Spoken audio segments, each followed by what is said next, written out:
Hello, my friends, and welcome back to Heal with Mushrooms. I'm your host, Cassandra Beaumont.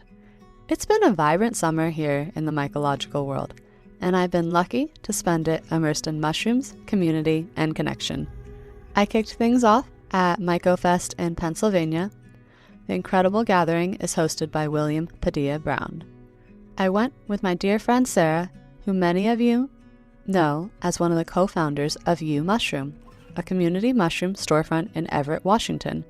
U Mushroom has quickly become one of my favorite hubs for learning, gathering, and celebrating all things fungi. And I'm thrilled to share that I'll be hosting tea time at U Mushroom every Tuesday from 4 to 6 p.m. We'll be serving mushroom teas, elixirs, and coffee, and creating space for conversation, mushroom talk, and community connection. It's open to the public, and I'd love to see you there. This summer also took me to Telluride Mushroom Festival, where I met today's guest, the amazing Joni Wildman. And I spent time at Myco Camp, hosted by Tony Rousseau, another magical weekend of campfires and mycological exploration in the forest of Oregon. In between festivals, I've been foraging here in the Northwest, finding chicken of the woods, 5 different kinds of chanterelles, boletes, and plenty of showstoppers. Some of you saw these beauties at the Puget Sound Mycological Society meeting or the Snohomish Mycological Society meeting, where I loved geeking out with the fellow mushroom lovers and learning all about what I brought. So today's episode is a special one, rooted in all of these connections. We'll dive into a conversation with Joni Wildman, who is doing groundbreaking work with the mycelium-based installation materials and mycological science communication. But first, a big shout out to U Mushroom. Thank you for being a space where fungi and community thrive. If you're in the Everett area, come join me for tea time on Tuesdays. U Mushroom is also open currently on Wednesday from 12 to 6 p.m., where you can check out all of their lovely offerings. They have cute little things in a storefront, fresh mushrooms, chocolates, teas, elixirs, and so much more. It's really quite wonderful. I highly recommend. Come on over. All right, let's get into this episode with Joni Wildman. Hello, and welcome to Heal with Mushrooms, the podcast where we explore the healing power, hidden intelligence, and infinite possibilities of the fungal queendom. I'm your host, Cassandra Beaumont, and today I'm so excited to share a conversation with someone I had the joy of meeting at the Telluride Mushroom Festival. Her name is Joni Wildman, and she's the 2025 Lincoff Scholarship recipient, an honor given each year to an outstanding emerging voice in the field of mycology. Joni is currently a PhD researcher at the University of Bath in the UK, where she's studying mycelium-based installation materials. Yes, literally growing new kinds of building blocks from fungi. Her path is fascinating. She began in physics at the University of Cambridge, but a single encounter with fungi shifted her entire trajectory, leading her to found the Cambridge Mycological Society and eventually dedicate her life to studying fungi's role in sustainability. Today, her work sits at the intersection of mycology, material science, and biotechnology, and she's also an award-winning science communicator who's spoken at international conferences and festivals across the UK, Europe, and the US. What I love about Joni is that she doesn't just live in the lab. She brings fungi to the public with clarity, passion, and creativity. Whether it's through the outreach, events, media, or community mycology groups, she's dedicated to overcoming mycophobia and showing the world that fungi aren't just mysterious organisms in the soil, but they're powerful allies for building a more sustainable future. In this episode, we'll explore Joni's journey from physics to fungi, what it's like to do a PhD in mycology, the promise of mycelium-based building materials, fungi's expanding role in biotechnology, and the heart of fungal science communication. So, without further ado, let's dive into this conversation with the brilliant and inspiring Joni Wildman. Joni, thank you so much for joining me today, and it's an honor to have you here on Heal with Mushrooms. Hi, Cassandra. Oh, lovely to be here. Thank you for inviting me. Oh, you're so welcome. It was such a joy to meet you at Telluride and to listen to your presentation and be incredibly inspired by the work that you're doing. Oh, thank you. I want to start this conversation learning about your beginnings and your path into mycology. So, you originally trained in physics and natural sciences before making the leap into mushrooms. Can you share the story of what drew you from physics into the field of mycology? Yeah, so it was, I guess, a bit of a lockdown thing at first. I was in the fourth year of my physics degree, so just in the master's part of my physics degree at Cambridge. And then it was lockdown. And, naturally we were all kind of just going for more walks and getting out there a little bit more. Um, Not much else to do. And I remember, just going on walks and then kind of noticing mushrooms. And I had, I thought to myself, come to think of it, I don't know anything about mushrooms. I was doing a physics degree. How my course worked is I did natural sciences, which covered biology, chemistry, physics, maths. Absolutely, nothing on fungi. So, I really thought to myself, I was like, well, maybe I'll learn a little bit more about this. And I read the book Entangled Life by Merlin Sheldrake, Absolutely. if you know that one, and listened to a couple of podcasts about fungi. And I was just absolutely blown away. I think, especially studying physics and which is a lot of maths, it's a lot of sort of, rules and which on one hand I quite liked, there's something very satisfying about solving an equation and the right steps and there's a right answer and things like that. But I think there was something so captivating about fungi in the way that they were, almost breaking. They break so many rules and they're so different from anything that I'd learned about before that I just, I just wanted to learn as much as I could. And I really, yeah, as I'm sure a lot of your listeners have probably experienced with, but you learn one thing, you start learning about fungi and you just can't get enough, and soon it just becomes your whole life. Were you able to talk to your professors about the lack of fungi in the research curriculum? And did they have anything that they said to you about that? Were they aware of it? So I took the path to go down the physics route. Okay. But really, in university, there's not even a pathway to go down a mycology route as such. I had friends at university who were interested in fungi. I kind of formed the mycological society at university, and so I knew the other people around me who were also interested in fungi, and no one was studying mycology. You can't do it as a degree. The closest thing to it is the plant science degrees, right, in the plant science department. And I used to sneak into that. So they had a handful of lectures on fungi, but they were very sort of focused on like fungi and their role within plants. And I snuck into those lectures, and spoke to the professors about it then. And it's something they acknowledge, and they're like, oh yeah, it's a historical thing because fungi were only considered their own kingdom in the 1970s, but I guess there's not really a big push to get more into the curriculum, and I hope that changes. Yeah, we actually have the same thing going on here in the US where there isn't true mycology degrees that one can go after. There's applications in like bioscience, pharmaceutical pathways that are being developed by certain schools because they see the profitability in that, I think.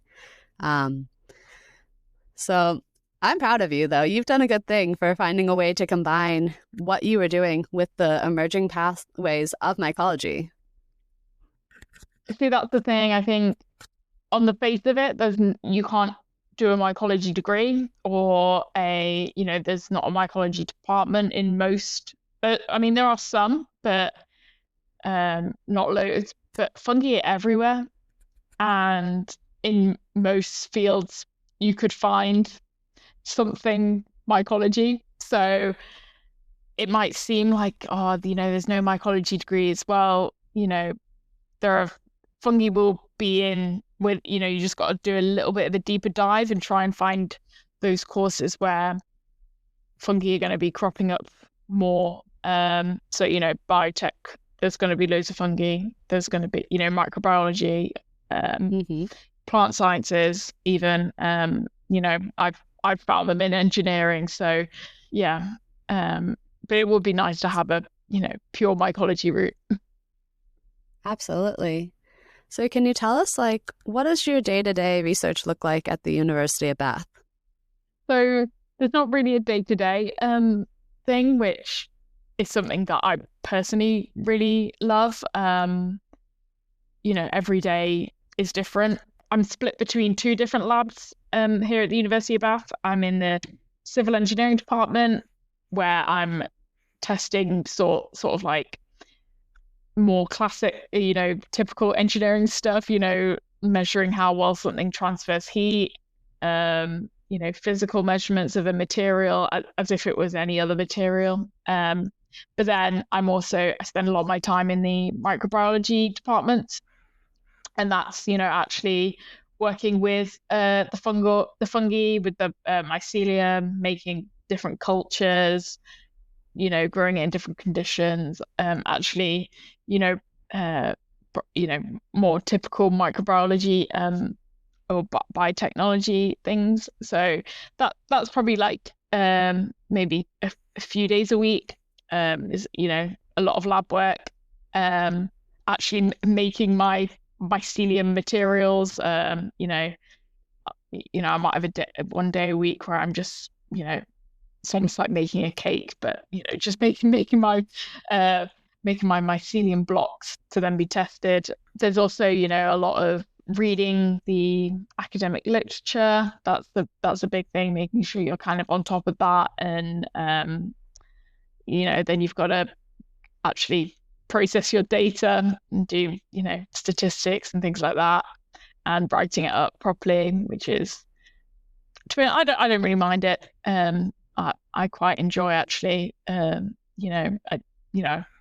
background in maths and stuff, so I don't mind it too much. But yeah, so it's a bit of a mix, but it changes every week, and I feel really lucky in my position at the University of Bath. Really, is I have some really great supervisors who trust me to follow the directions that I want to go in. So I don't have anyone telling me what to do. I've got people guiding me and, maybe giving me some advice. But if I want to just try some random thing tomorrow, then, I can kind of do what I want, and, have the freedom to do that. So I'm quite lucky in that respect, that every week's different, and it's kind of what I want to do.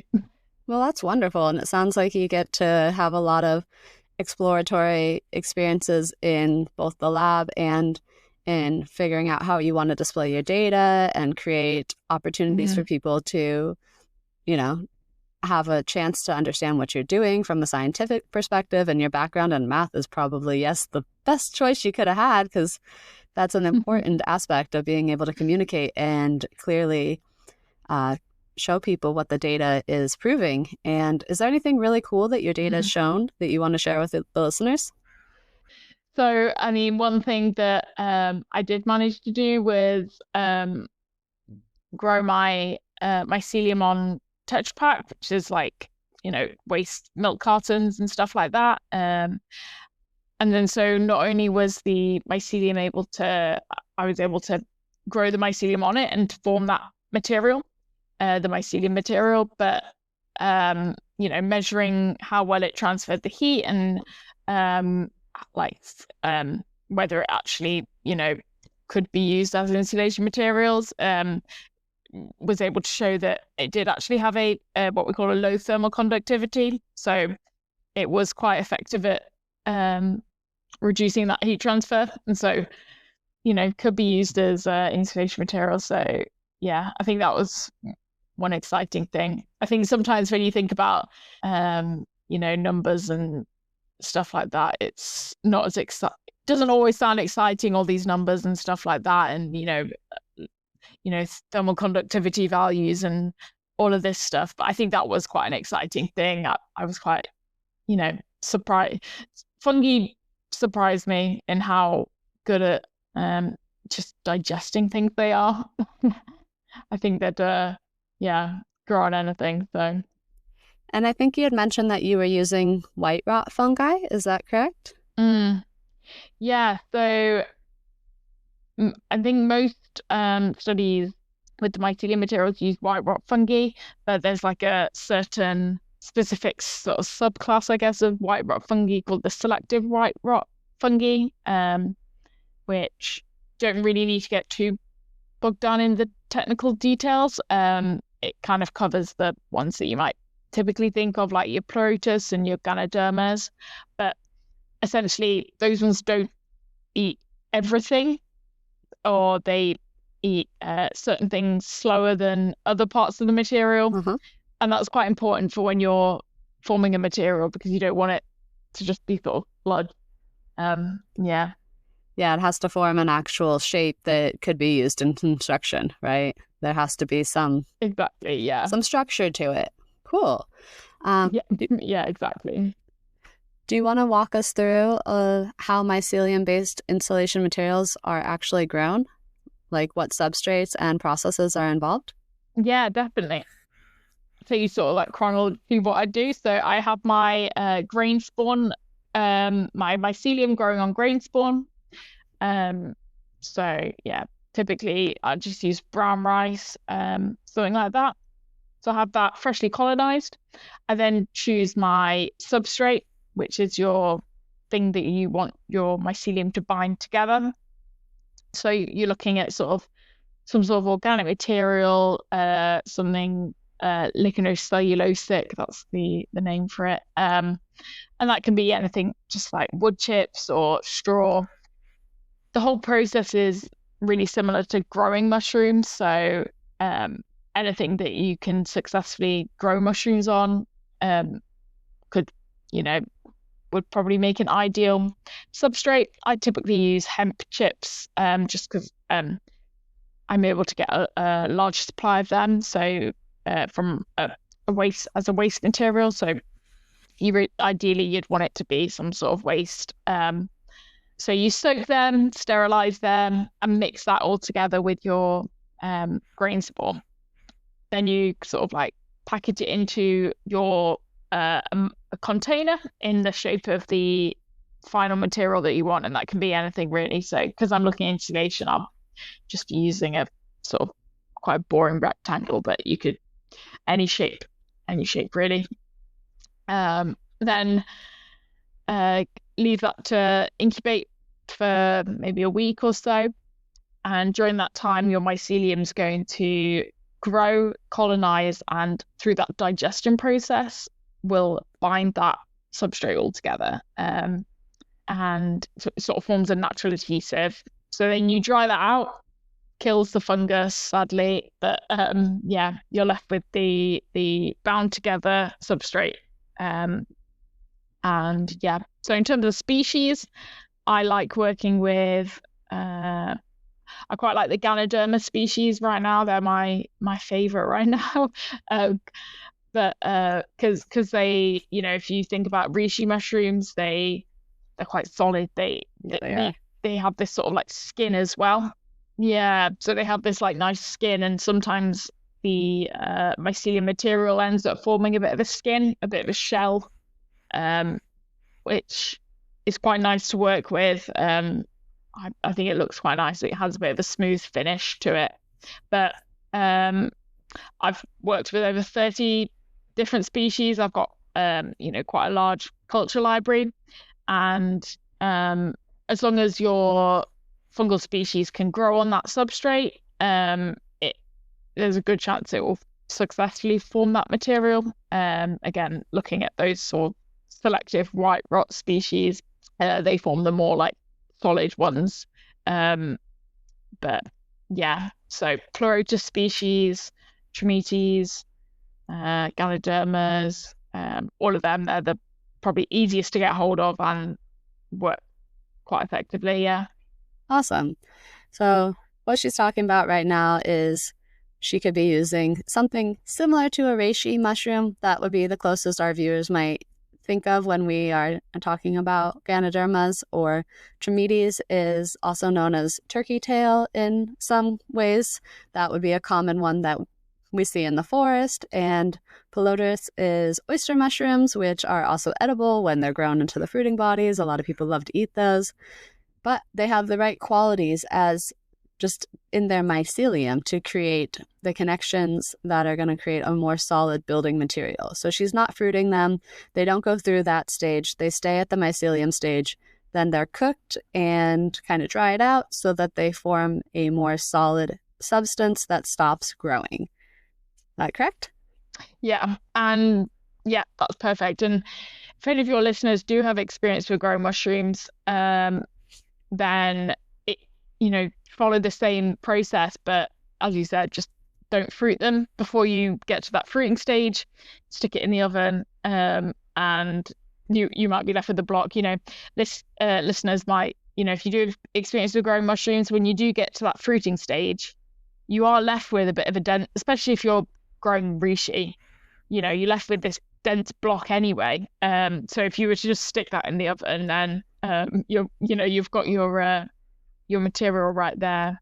And I think also a lot of what I learned about how to grow these materials when I was looking at what substrate should I use, what conditions, etc. I consulted a lot of there's not so many books or resources on how to grow mycelium brick, but there's tons of material out there on how to grow mushrooms or different species or different materials, etc. And it's really the same thing. So look at all of those resources. How to grow your own grade spawn, that's all the same thing. So it really it's just as doable as growing mushrooms. If anything, a lot easier, because fruiting the tricky bit often.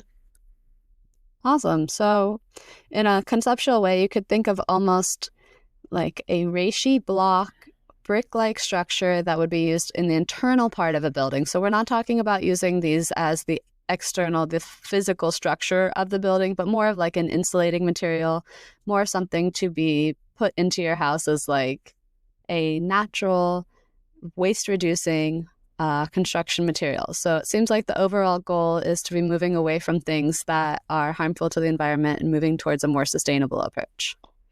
Mm-hmm. Yeah, definitely. Like the construction industry accounts for 60% of 60% of waste in the UK. So we really need to reduce that. Have you ever thought of growing anything else for fun? Any other shapes or designs that you thought were a cool idea? Well, I did when I first started my PhD. When I was like super enthusiastic. Well, I still am enthusiastic, but I read about this girl in America who built a mushroom canoe, and she holds the world record currently for the biggest mushroom canoe. And I did think like, oh, I'm gonna be that. That's my goal. That's going to be my side project in my PhD. And then I think I realized it's going to be a lot more difficult than I initially thought it would be. And then a few weeks ago, another guy in America has just built a 14-foot canoe out of mycelium materials. So I thought, oh, okay, well, there goes that one. I did think, I could build a whole house out of this. All of this, I just thought they would be great outreach opportunities. Not my main focus of my PhD, but I always thought, how could I, get people on board with this? So I thought, I'll build a small house, that would be quite a cool thing to do. But yeah, in I think 2014, the at the Museum of Modern Art, they built like a, what was it, like 14-foot, no, bigger than that. What was it? 20, let me remind myself how big that was. I can't remember. But yeah, the Museum of Modern Art, they built a huge tower out of mycelium bricks. And so, yeah, I'm not sure I'd be able to beat that either. But I had thought, if any of your listeners have any ideas of cool things to build with mycelium bricks, then yeah, let me know. But I think the bar has been set quite high in terms of cool things you could build with mycelium bricks. I think I'd have to build an entire ship to yeah to break those bars. What about like a surfboard or a longboard or a kayak? Maybe like a different water structure? Yeah, I did think that, and I did think, I thought it'd be really interesting to try and make flip-flops. That's something Cool. that I thought about, but not got around to it yet. I think, yeah, as I said before, I came into my PhD with all of these ideas, and then you realize you don't have time for that. Yeah. Yeah, or like you need like a whole team, or you need a whole team of people and a big you'd really need like a big garage dedicated to that. I don't think my lab mates would appreciate me building a canoe in the lab. So and yeah, student sort of like PhD student accommodation. I don't have space at home, but yeah, one day I'll do something crazy. Well, my dad actually worked in composites engineering for the most of his career, and he would have access to like massive autoclaves, like the ones that they do airplane parts in. So maybe in the future, if you partner with some institution that wants to help fund your research. Yeah, yeah. So yeah, the yeah, I guess yeah, you just need a big space, and yeah, a space that you're prepared to maybe get a little bit contaminated and a little bit messy, with the sort of the university lab, probably not so much. Yeah. Yeah. But in the future, I'm seeing it. I'm seeing some awesome corporations or institutions reaching out to you and offering up their autoclaves, and you getting to have access to a larger drying oven. So an autoclave, for anyone who doesn't know, is like basically a massive oven that things can be rolled in and out of so that they can have the opportunity to fully cook and dry out. And we use smaller versions in mycology for sterilization type processes that can occur. But on a large scale, you can use them to build or to cook a material that you want to have a better, how would you explain that? Like to just like harden it to increase its thermal efficiency, or? So the autoclave is for sterilization. So what that one does is just heats it up with like super high pressure, and that just kills everything. Mm-hmm. But then, yeah, as you said, you then also need a massive oven, which I think is the conveyor one. So yeah, there's two separate things, but both need to be, if you're going to build something big, they're going to need to be pretty, yeah, industrial size, as you said. Like you need to, yeah, collaborate with some car building company. Mycelium car, that could be it. Mycelium car, mycelium helicopter, airplane. Like we could put them in interesting things and see what happens in the future. Like helicopter blades made out of mycelium could be a thing. Well, I think people are looking. I think I've seen. I'm not sure if any companies are seriously looking at it, but I have seen people suggesting their use, not as a full-on car, as in everything is made out of mycelium, but as components, in a similar way to being as insulation, could work their way in, but yeah, maybe a whole car. Who knows? Maybe not. Oh, or like an interesting random one that just came to my brain. What about mushroom coolers? Like little portable mushroom coolers that are keeping the insulation and keeping Ooh. things cold. And then, because coolers are like usually super toxic, or especially all of the styrofoam ones. Yeah. I mean, I think I've seen wine coolers, but I think that's probably more of like a packaging thing. But yeah, like just as sort of yeah, I like it. Maybe I'll take that idea. Yeah, because you could make some type of structure where there's an interior opening and then a lid and see how well it keeps things cold. And that could be cool for even places like Africa where they could build grow the coolers and then use them for food storage. So we have to be creative in the future that we're all envisioning.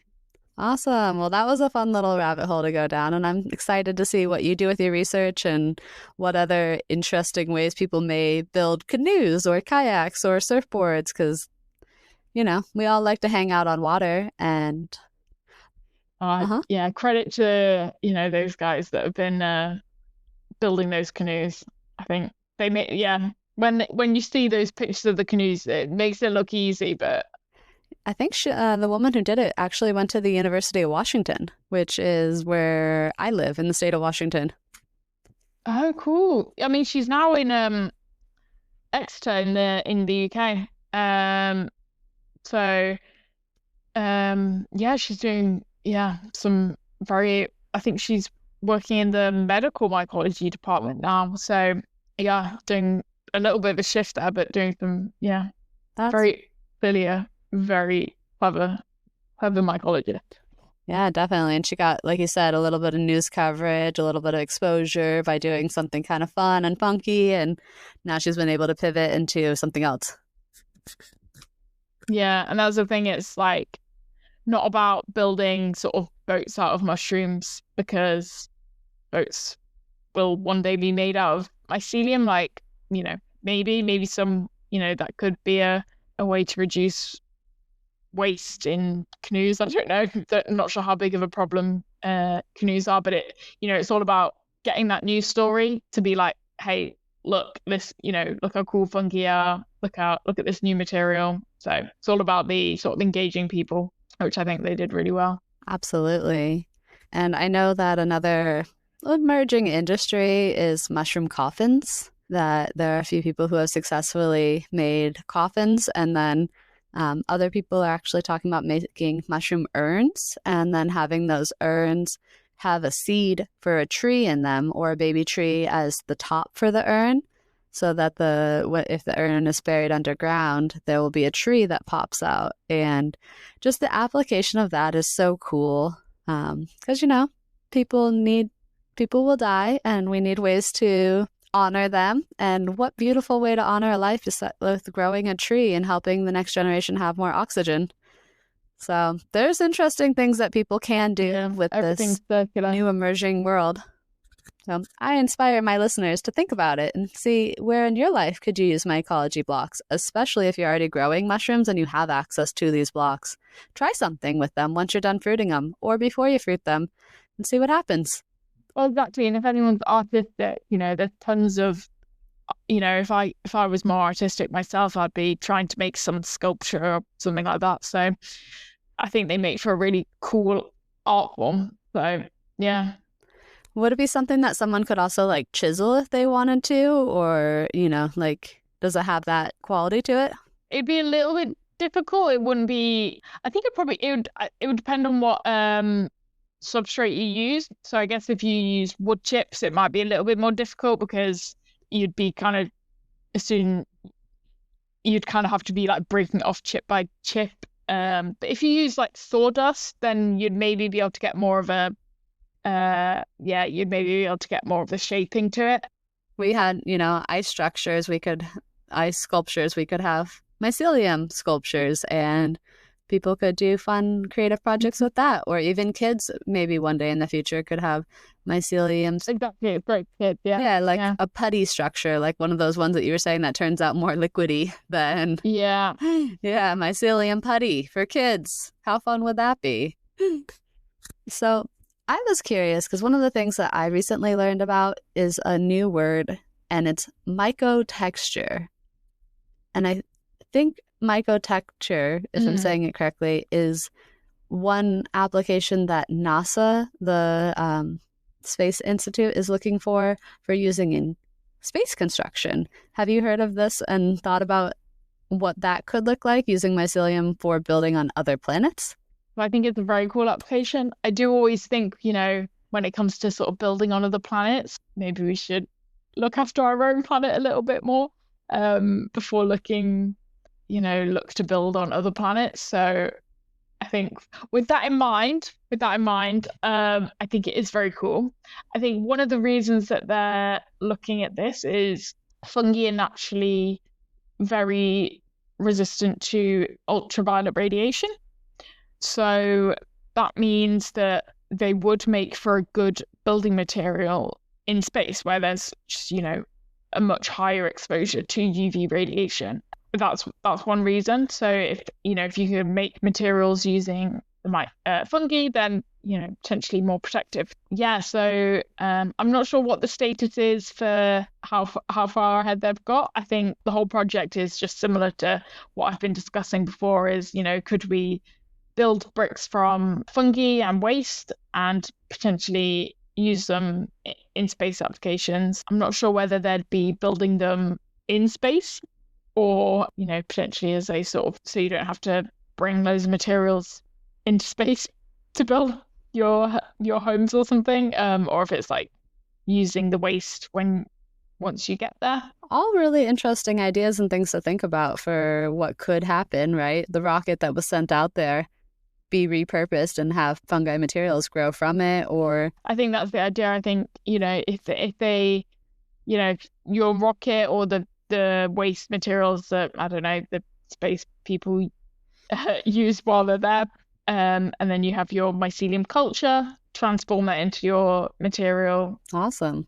Well, speaking of back here on Earth, I know in your presentation you shared about mycohab homes in Africa, and I thought that was a really cool project where we're seeing examples of people who are making, Yeah, definitely.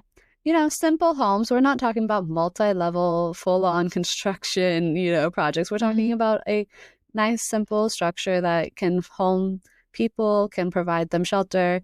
And I think that that is really an awesome application, is the building of homes for people who may not have access otherwise to a home. And it's also teaching them mycology. It's teaching them about how to grow mushrooms, which they can turn into a sustainable enterprise for their community as well. Yeah, definitely. Like with that project specifically, so most of the other sort of like myco building materials, they're being made in a separate factory from anything else. But in this project, what was quite nice is the sort of bricks that they were making were just the leftover substrate from growing mushrooms. So they'd, as I mentioned before, when you get to that fruiting stage with your mushroom, you're left with a bit of quite a solid brick anyway. So all they were doing is they were growing the mushrooms. They then had there was a food source growing the mushroom, and then they'd, after harvesting those mushrooms, just compress that into a more dense version of what they already had. So it's sustainable in many ways. Cool.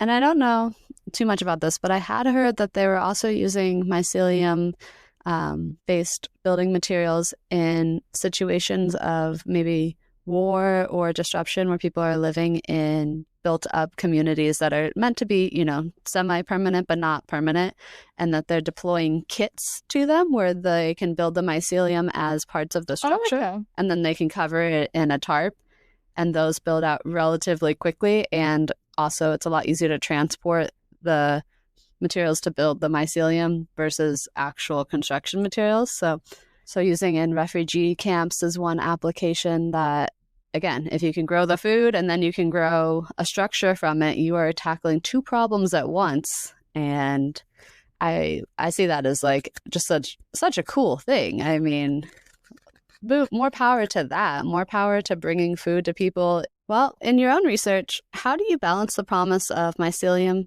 materials with the practical concerns of durability, thermal efficiency, or mold resistance? Is there anything that you've noted as like just making a difference in what you're doing? Yeah, so that is one outstanding issue with these materials, with using mycelium-based materials in construction and sort of bio-based materials in general, is that they're really great, but if they get wet, then they're still an ideal food source for other fungi, for molds, and mold and damp is it's quite a big issue, and I don't think there's enough research going into that as a separate issue, to be honest, or like the data being collected. But yeah, mold and damp is an issue. We don't want to be using materials in homes that are going to foster that environment. Currently, I think mycelium-based materials are quite prone to mold growth. So that's been a lot of what I've been looking at, is sort of measuring risks and saying, okay, well, they're safe in these conditions, in these environments, but if you're in a humid environment, in this environment,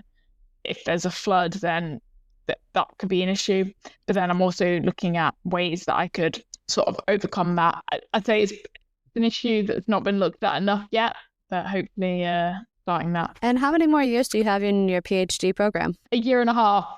Okay. Do you have any plans for what you want to do afterwards? I'd definitely like to stay in academia in mycology. I think there's so many questions, and the best thing about science is sort of asking those questions and then trying to answer them.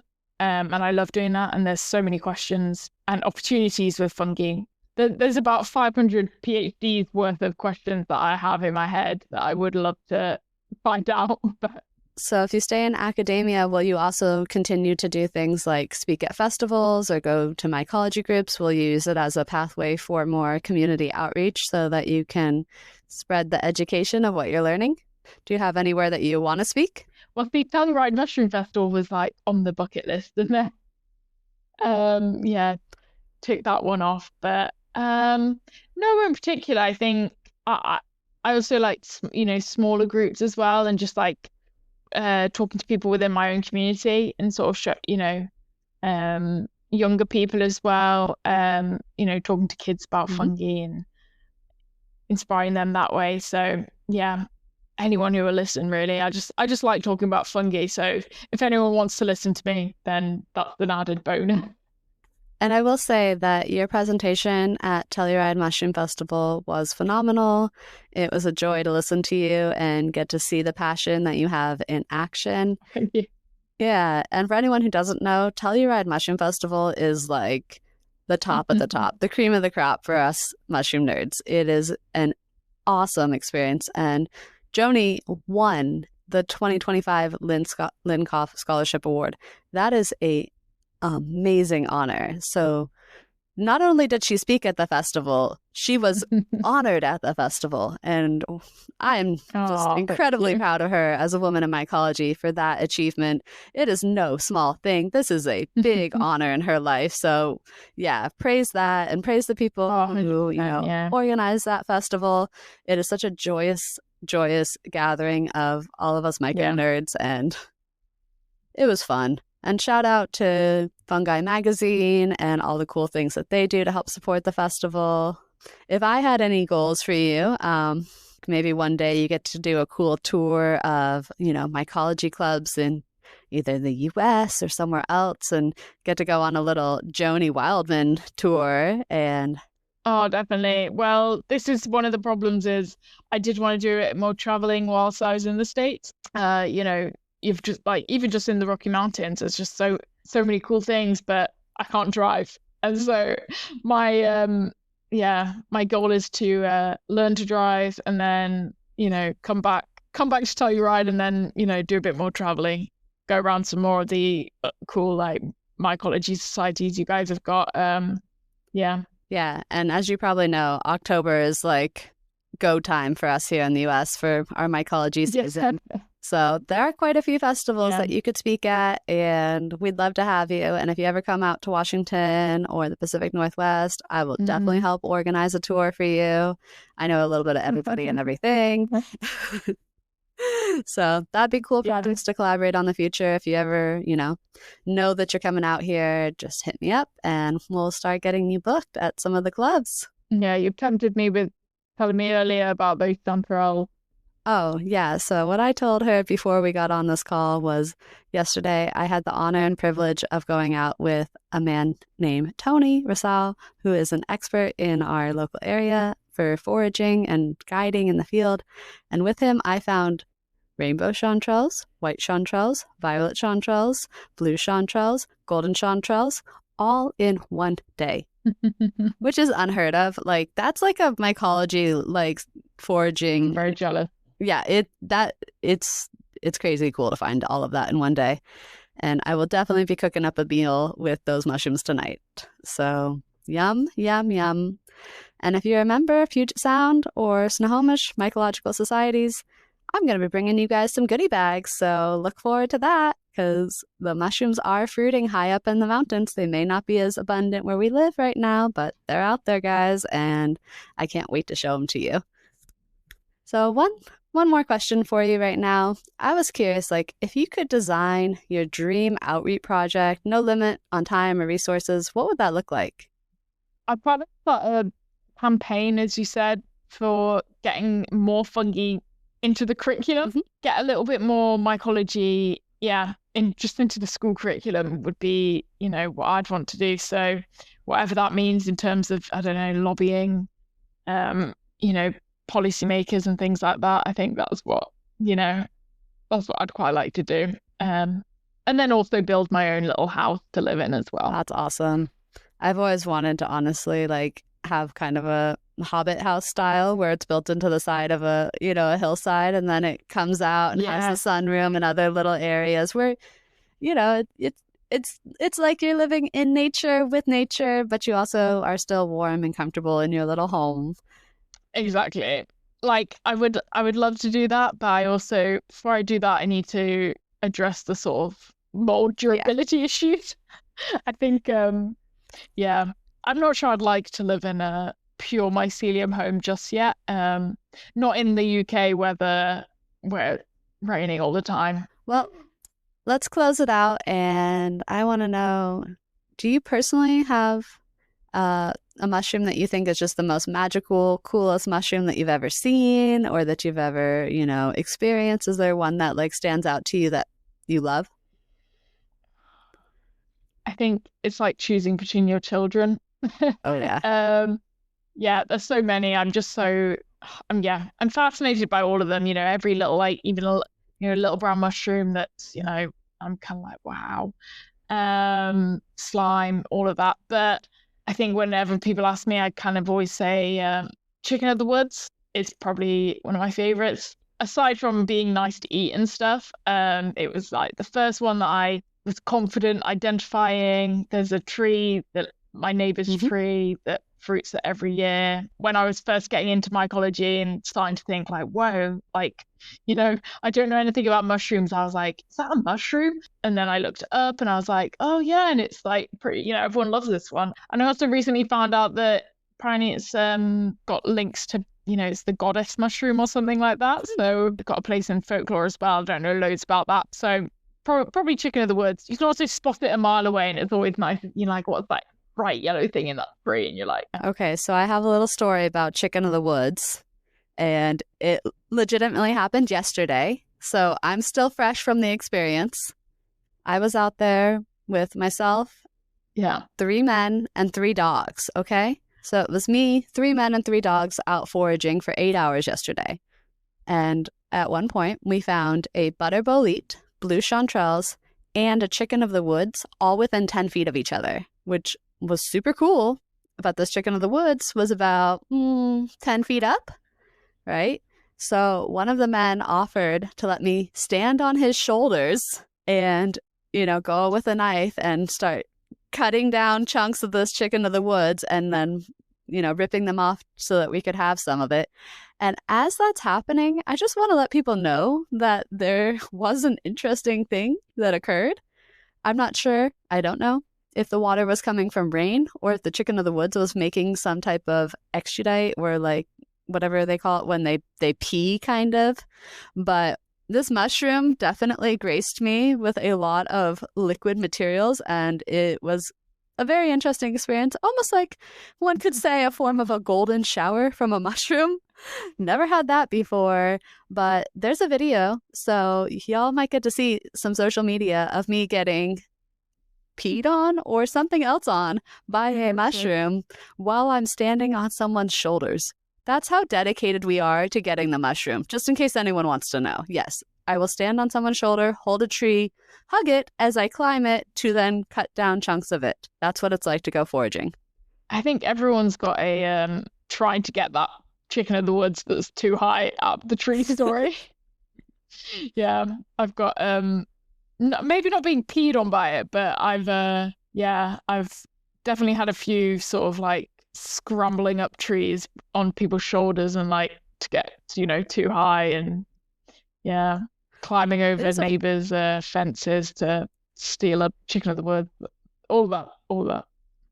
Yeah, and it's a delicious mushroom. Honestly, the last time I found some, you take the more young growth, you could say, the edges of it, and then I cut it up into little French fry-like sticks. I boiled it for a while to kind of cook it, and then once I had reduced out all the water, I took some tallow and I fried it up, and I made what I considered chicken of the wood fries and ate it with a bison burger. Yeah, it was like cloud nine, not gonna lie, guys. Yeah. I actually... Oh, I've not heard that one. That one's good. Fries yeah. and a burger, very good. And honestly, everyone's always like, it's like fried chicken. I'm like, yeah, but it's also kind of like a starch substance. So you can treat it either way. Yeah. That was tasty. I had that on the way to Telluride Mushroom Festival. So I felt kind of like a little mushroom boss on the plane eating my chicken of the wood tallow fries. They were good. So... Oh, one caveat I'll tell people, just for those who don't know, there's a small percentage of the population who does not agree with chicken of the woods, so you may or may not be one of those people. So start with a smaller portion for your first few times eating it and just make sure you don't have a reaction. And part of what that reaction could be from is the tree. We're still figuring this out, exactly what's happening, but there seems to be a higher incidence of people not agreeing with the mushroom when it grows on eucalyptus. So just a little caveat that, hey, you're still eating a wild food and, start with a little portion before you eat too much because you want to make sure that it agrees with you. Probably advisable for any mushroom. Yeah. Probably a little bit because we're all unique. We all have unique gut microbiomes, and some of us have what's considered the enzyme to be able to digest mushrooms, and some of us may be lacking in that enzyme. I believe it's called chitinase, which basically means it breaks down the chitin in the mushrooms and allows our system to process it better. And for people who don't have that, they have more of a reaction to mushrooms. So just learning, your body and what feels good to you, and always following that. Just because Joni and I are out here eating lots amounts of chicken of the woods doesn't mean it'll be the best for you.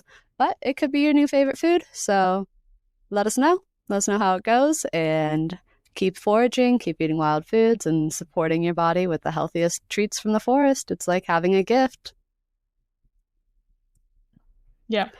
So looking ahead, what's the next frontier in your research and in fungal science communication? Is there something that you want to share that you'll be doing soon, an event, anything you want to tell my listeners that they can look out for? Well, weekend I'm at the All Things Fungi event in down south in the UK, which I'm really excited about. It's been going on for a few years now, but it's this sort of like the biggest fungi event in the UK. We're sort of so I know you guys have loads of mushroom events, but now they're getting picked up all around the world, so it's sort of our little Telluride. But I'm really excited for that. That should be good. I'm speaking at that, and we've got some good speakers and lots of forays planned. So it's been raining loads, so that should be good. Awesome. And where is that again? So it's in East Sussex in the UK. This little it's kind of in the middle of nowhere, but not quite as in the middle of nowhere as Telluride.